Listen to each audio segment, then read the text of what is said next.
3월 5일 토요일입니다. 지금 구원론에 대해서 살피고 있습니다. 구원론의 14번째 시간이 되겠습니다. 오늘의 주제는 칭의, 의롭다 하심입니다. 자, 칭의라고 하는 무슨 말일까? 칭한다, 그럼 이렇게 일컫는다는 거죠. 의, 그러면은 의롭다고 하는 옳을 의자, 옳다라고 이렇게 말해준다는 거죠. 칭의는 옳다라고 말씀해 주시는 것을 말합니다.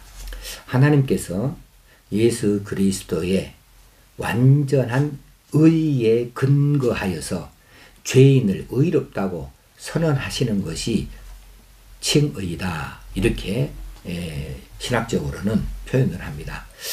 하나님께서 예수 그리스도의 완전한 의에 근거했다.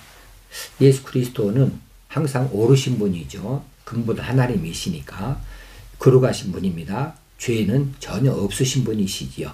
그런 의미에서 예수 그리스도는 완전한 의를 가지고 계시는 분인데, 죄인들이 예수 그리스도의 그 완전한 의에 부합하여서 그 의로 말미암아, 예수로 말미암아 죄 사함을 받았다, 죄 용서를 받았다.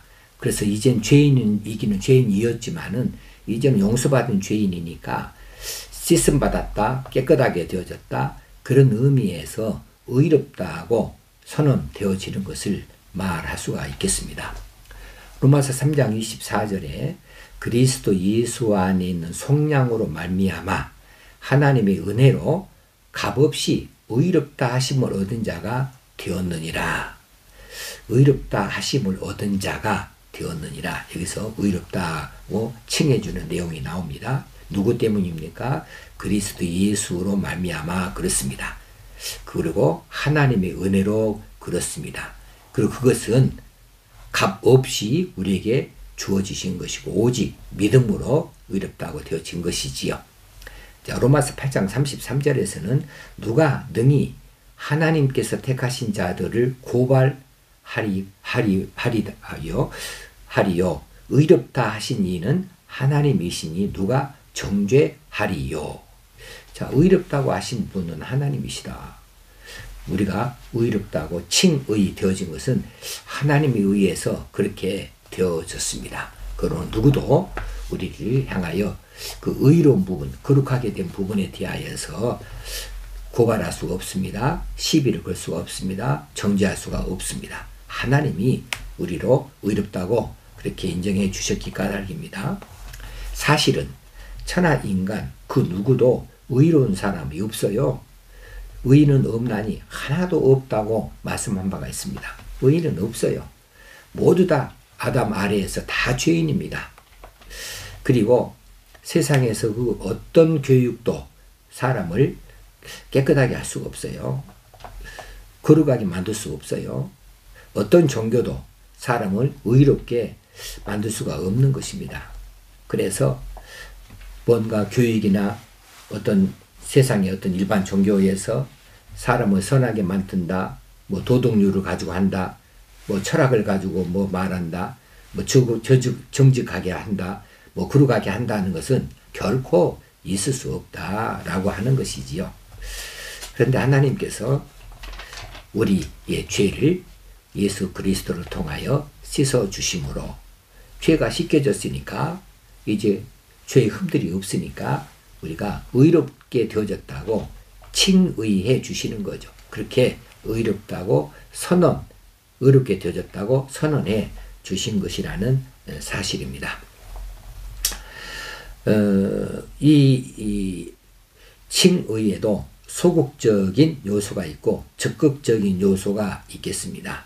소극적인 의미로는 예수 그리스도의 전가되어진 의를 기초로 해서 죄를 용서해 주는 것.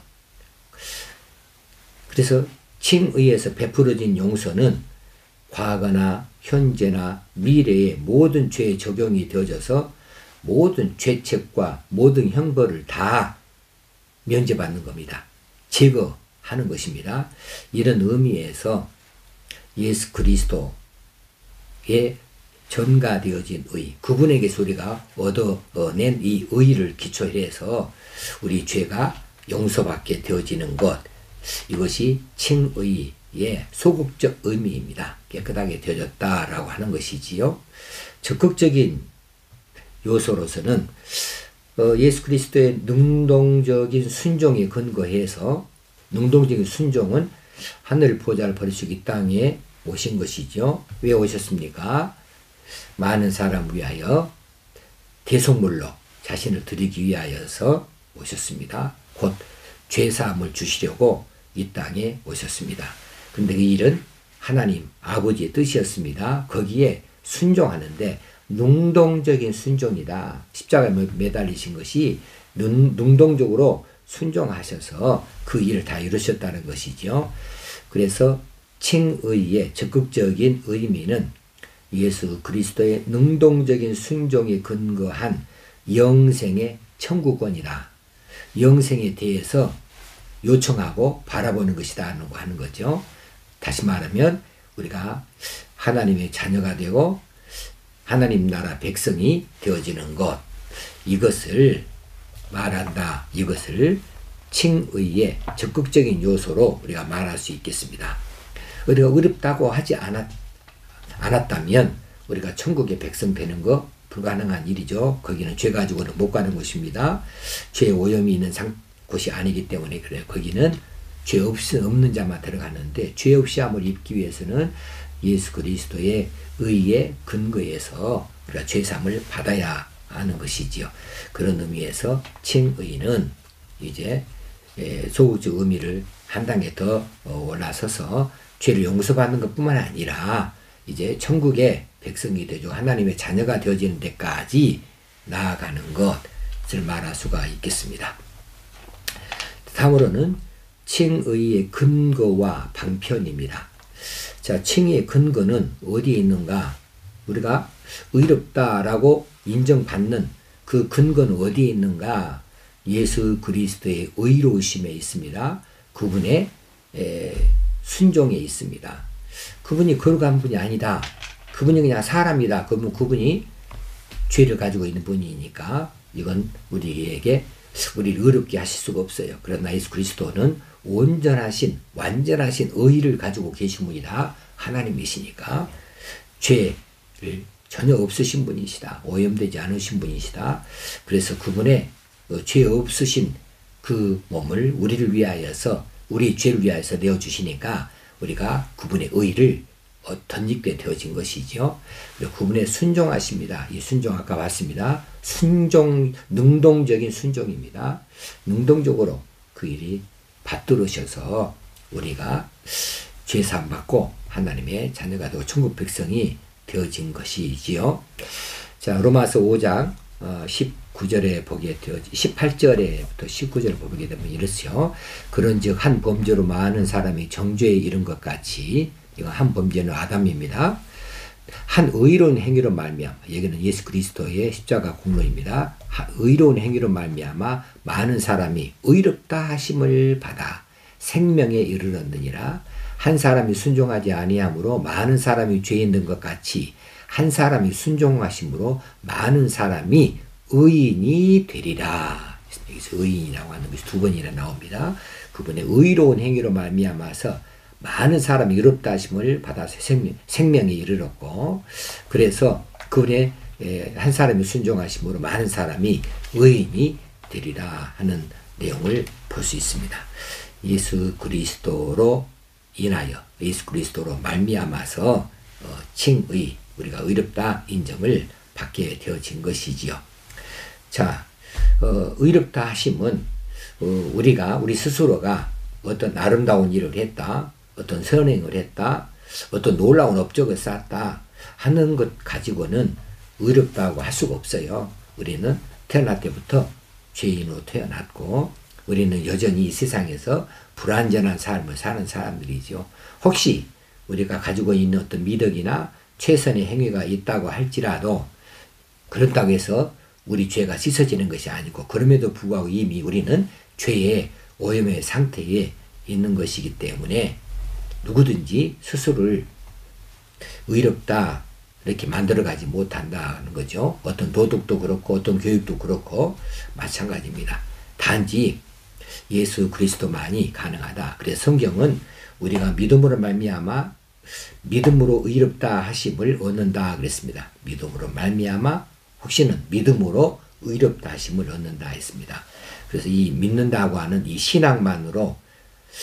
신앙으로만 우리 칭의를 얻을 수 있죠.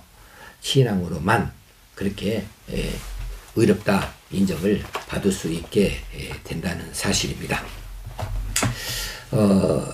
이제 로마서 4장에 보면 아브라함이 도저히 자신의 아내나 자신의 육체적인 형편을 봤을 때 도무지 이 자식을 낳을 것이 안 돼요. 그런 형편이 도저히 안 되죠. 그럼에도 불구하고 하나님께서 자식을 주시겠다 약속하신 것이 있어요. 그런데 4장 21절에 약속하신 그것을 또한 능히 이루실 줄을 확신하였으니 그러므로 그것이 그에게 의로 여겨졌느니라. 사람의 생각으로는 육체적인 조건으로는 불가능한 일인데 하나님이 이걸 약속하셨고 약속하신 그분이 하나님이시니까 능히 이루실 줄을 확신했다는 거예요. 이 확신이 그에게 의로 여겨졌다. 하나님께서 보실 때는 그걸 의로 인정하셨다는 거죠. 그런 것처럼 의로 여겨졌다는 기록은 아브라함만 위한 것이 아니요.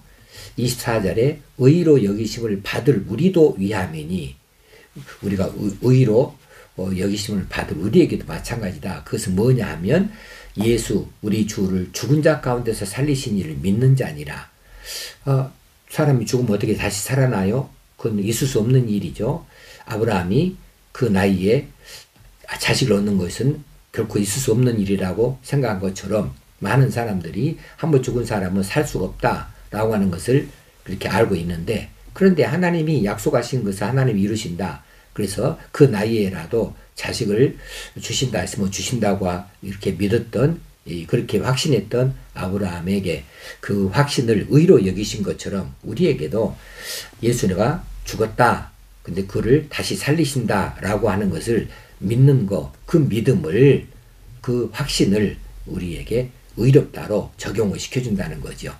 그래서 25절에 예수는 우리가 범죄한 것 때문에 내줌이 되고 또한 의롭다 하시기 위하여 살아나셨느니라. 여기서 의롭다가 또 한번 나오고 있습니다.